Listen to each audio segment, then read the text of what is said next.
तो यहाँ पे टॉम हिडलसन जो कि लोकी का रोल प्ले करते हैं मार्वल सिनेमैटिक यूनिवर्स में, उन्होंने रूसो ब्रदर्स से रिक्वेस्ट की है कि इस बार लोकी को ख़त्म ना किया जाए। यानी कि जो हाल लोकी का एवेंजर्स इन्फिनिटी वॉर में हुआ था वो डूम्सडे में नहीं होना चाहिए, क्योंकि फैंस के साथ उनको भी काफ़ी बुरा लगेगा अपने कैरेक्टर के लिए।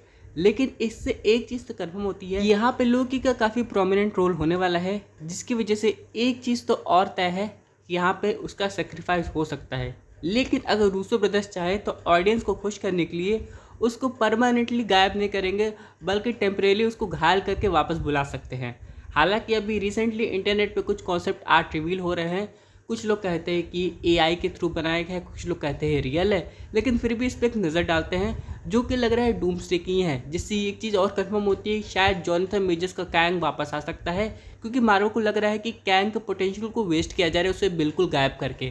क्योंकि आप लोग को याद होगा Ant Man and the Wasp Quantumania के पोस्ट क्रेडिट सीन में कितने वेरिएंट्स हम लोग को कैंग के देखने को मिले थे, और अचानक से सब गायब हो जाएंगे तो ऑडियंस को कितना बुरा लगेगा जो कि कैंग की फ़ैन है।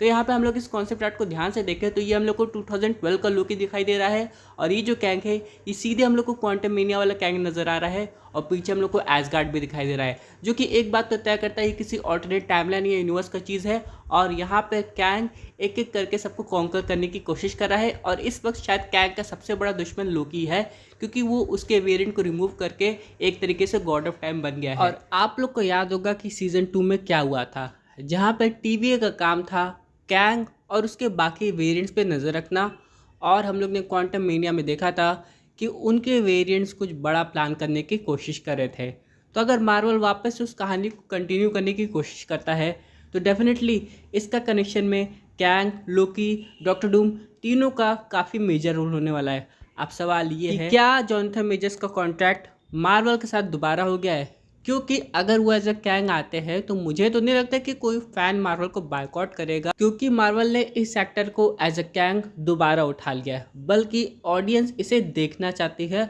और अगर मार्वल सीक्रेट वॉर तक जा रहा है बिना कैंग द कॉन्करर के, तो डेफिनेटली ये एक तरीके का वेस्टेड पोटेंशियल है, क्योंकि कुछ ऑडियंस ऐसी भी है जो कि डूम से ज़्यादा कैंग की स्टोरीज पे इंटरेस्ट रखती है कि आखिरकार कैंग आगे तक कहाँ पहुँच सकता है। और जिस तरीके से उसके वेरिएंट का कॉन्सेप्ट दिखाया गया था वो लिटरली काफ़ी ज़्यादा हैरान करने वाला था, और अचानक से कैंग को गायब करना मार्वल फैंस को ज़रा भी पसंद नहीं आया था।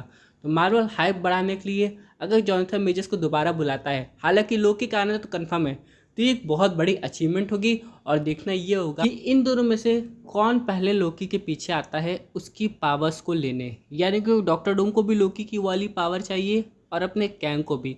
क्या ये लोग टैंक टीम बना के आएंगे या फिर एक दूसरे से भिड़ जाएंगे ताकि वो लोकी को हरा सके?